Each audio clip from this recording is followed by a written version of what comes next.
ini kita saling memaafkan, walaupun keadaan seperti ini kita tidak ada amal seperti yang tahun-tahun yang lalu.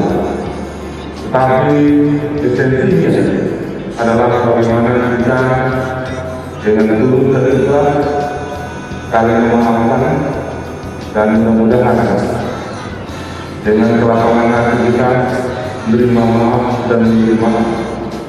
Insya Allah apa yang kita lakukan selama ini, ada yang kurang, ada yang salah, ada yang kurang benar, ada yang kurang bertempat, baik kata, sikap, perilaku, dan lain sebagainya. Tentu ada yang mati. Ketika ada mati, kok begitu, kok bagaimana, kok begini.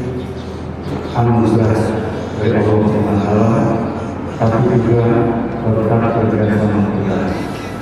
Bagaimana dengan apa yang kita dapat hari ini? Memang telah mendapatkan protokol COVID-19 sehingga pelaksanaan terima dilakukan secara terpisah, di mana kami bertiga melaksanakan ISN. Kemudian beberapa rekan-rekan belum kenal dari nama Wati Murbido. Kami sebelumnya dari Dokter.